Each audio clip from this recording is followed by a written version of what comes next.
Beyond Technical. Competitive gaming.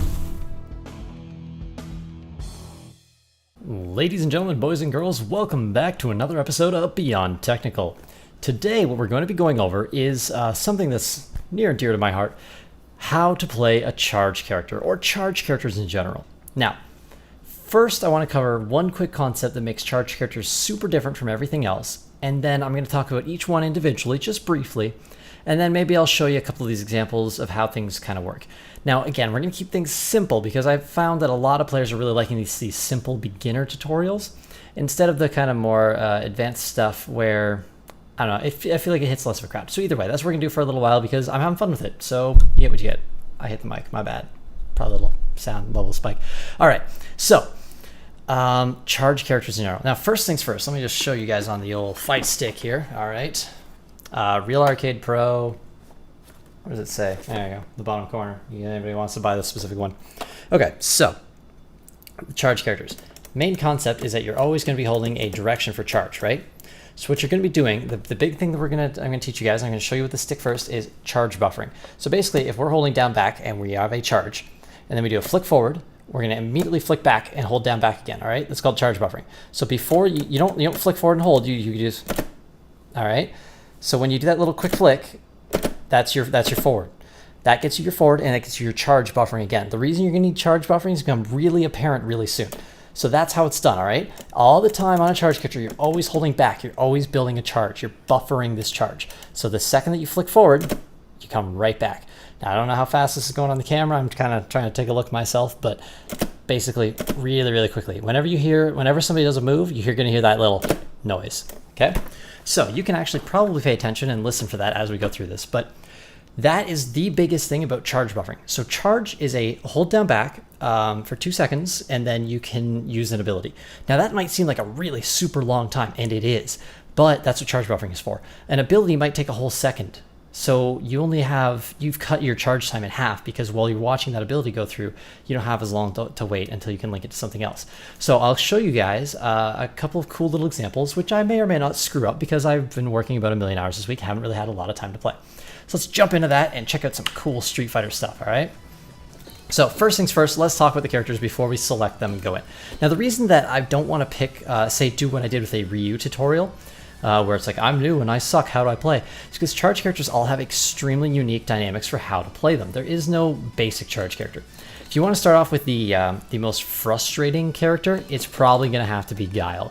He has 2 special abilities, he has some really solid normals, and he's super frustrating to get at because his fireball recovers super fast. All right, so that's your bread and butter charge character is going to be Guile. Your bread and butter charge character without a fireball is definitely going to be Balrog. He's the character that I play. He's very simple in terms of how he plays, very complicated to play at a high level. The other choice for newer players that just want to win and you're not overly invested in the game is Bison, because you can do a bunch of super unsafe stuff on Bison and beat the crap out of all your friends at your little weekly Street Fighter meetup. I'd been playing this game about 2 weeks when I picked up Bison, started playing him, and I went to a tournament, and I actually I won a lot of rounds against some really good players because his scissor kicks are just so hard to beat out, all right? So again, let's go through these one at a time. Those are your three standard options if you want to do Bison's for specials, Balrogs for punches, Guiles for fireballs, all right? Now, so let's just go down the list. So we've got E Honda. The thing that makes E Honda special is pianoing, not just charge. E Honda doesn't have a lot of fireball or ways to beat fireballs easily, but he has really, really good normals. Let's see, next up on the old charge list is going to be Bison. As I said with Bison already, his specials are phenomenal. He can basically do whatever he wants with a special move. So you have a lot of options, and stuff like cross-up Psycho Crusher as they wake up is super hard to see coming. If you learn some timings on him, you can basically roll the same 3 or 4 tricks. You'll get really far. DJ. Now DJ I really like. I think he's a very well-rounded character. The problem with DJ is he has a lot of one-frame links for his combos, so his combos are difficult. But as a character, he has his Sobot roll and his... he has basically Guile's fireball. It's a little bit different, but he basically throws sonic booms. And his uppercut or his wake up kicks are absolutely incredible. You can pretty much autocorrect it into anything. It's super easy to do, so he's insanely hard to jump against, which is really strong for a character. Plus DJ, Fun tip for you, crouching medium kick knocks down. He's one of the only characters in the game with a medium kick that will knock down, so that's pretty strong. Then as we move down the old list, we get onto Guile. Guile, his strength is that he recovers insanely quickly from his fireballs, and he has a flash kick that covers, it jumps forward quite a bit, so any kind of mid-range jumps that are going to jump into the middle of the screen, you can use flash kick to punish those. So Guile is very, very safe because you just throw your sonic boom, and then you use a spinning back fist. It makes a little heart sound, all right? He's really, really basic and simple to play. If you want to watch a good Guile player, there's a professional player named Dominion who does a fantastic job on Guile. You can see how strong he is at zoning. Plus, anybody who's played a little bit of Street Fighter probably has run into Guile by now and gotten just stuck trying to get past him. Next, we got Blanka. Blanka's all about mix-ups, right? Blanka gets in your face. Now, you can play Blanka lame and kind of play defensive and back, or you can play him aggressively. He has an excellent river slide, which is a down-forward heavy punch that makes him slide at people, so he's going to knock people down with that. His charge moves are his Blanka balls, which are actually pretty strong. You can use, especially the anti-air Blanka ball is really amazing at stopping any sort of jumping play. So if you have a charge on Blanka, you can pretty easily shut down jumps on any part of the screen. It's pretty powerful. After that, we've got Vega. I'm not going to lie, this is the charge character I know the least about. He has some really, really strong long-range normals that he can kind of combo into with his little jumping flying kick thing, whatever the proper name is. Somebody can probably tell me in the comments, because again, I don't know that much about Vega. You want to win on Vega? Crouching medium punch until the end of time. It's absolutely insanely good.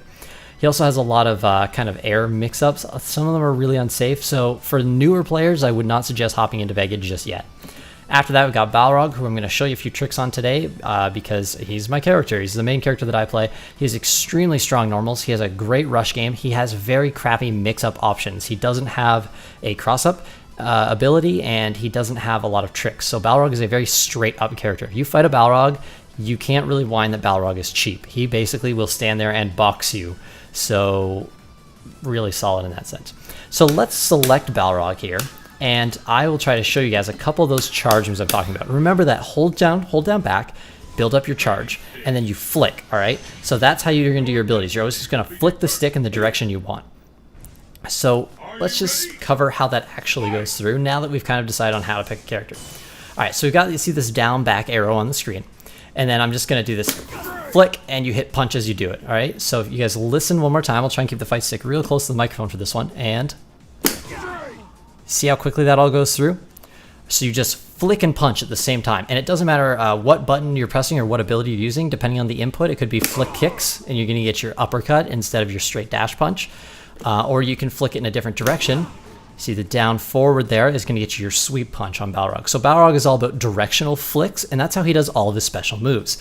Now, when I first started playing, I was like, how do people doing these, like, you know, dash punch, dash, like, how did he just do that so quickly? And that's where charge buffering comes into play. If you listen carefully, I'm trying to keep the stick kind of close to the mic so you guys can hear the tick tick ticks, but you'll hear basically right away. Oh, I kind of messed that one up. I'm always building another charge. And you can watch the inputs as they go, like before the ability is over, that input jumps back to a down back position. So if you use some, or the reason charge buffering is important is because it's going to cut down your recovery time or the amount of time you don't have a charge. So what you can do is you can use this to kind of combo some abilities together. Now this is a little bit of a tougher combo for Balrog, so I'm not going to expect you guys to be able to do this right away, but it does give you it does illustrate why charge buffering is important, all right? So let's see how many times I screwed this up. Oh, there's one already. Oops. All right, so you see, because I buffered a charge, so to do the uppercut, you have to go forward, and to do the headbutt, you have to have a down charge. So what you do is you use this jab, crouching light punch, crouching light kick. All right, so that is your only abilities that are going to chain together. If you don't charge buffer, you literally cannot do this. You have to have a charge buffer, and it's a really tight charge buffer. So what you can do with stuff like Balrog is, even if you're really close, you can actually chain these together. He blocked it there. I kind of messed up the combo, but it gives you it illustrates the example regardless. So you can use these dash punches pretty quickly, one after the other, if you're getting that charge buffering. Now I want to show you one more thing about charge buffering and charge characters in general before we move on from this video. I'm just trying to do a nice quick one here to give you guys a basic intro to charge and how it's going to work. So the reason we're choosing Guile for this and not my classic Balrog is because Guile actually it's insanely important that you charge buffer on Guile because Well, you know what? We're going to show you. So let's just go into training options. Let's do some recording with Ryu, and let's throw some Hadoukens, all right? Hadouken, Hadouken. Oh, you can only throw another one once the first one's off the screen, so you can only ever have one on screen at a time, all right? There's some random speed Hadoukens. There. Now, let's play that back. And I'm going to block the first one, and then we're going to have to, with Guile,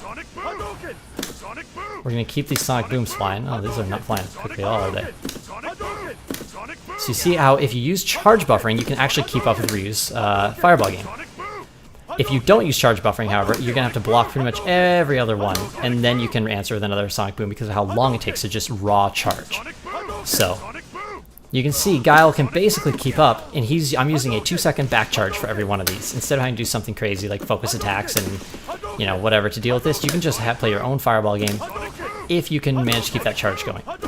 Not only that, but if you're doing a down charge simultaneously, you're actually going to be able to do his flash kick as well if they jump after their fireball or whatever it is that they do. So this is where charge buffering comes into play, and that's basically how it works. You're just always buffering. Always keep that down back charge or down or backwards or whatever charge you're going for. Keep it charging at all times. And that's how you're going to be able to link a lot of these abilities together. So that's how you do crazy, ridiculous combos on charge characters that don't make sense right away. And that's how you can play stuff like Guile and actually out fireball people that can just fireball whenever. Because Ryu doesn't have a limitation on his fireball. He can just do the input whenever and get a fireball. Guile, on the other hand, needs this premeditated charge. So it sounds like a disadvantage at first. And in a sense it is, because your reactions sometimes on charge characters, you can't react because you don't have a charge. If you don't have a charge, you're going to want to learn an anti-charge combo. With Balrog, it's 3 jabs and a sweep if I'm not retarded. Apparently I am.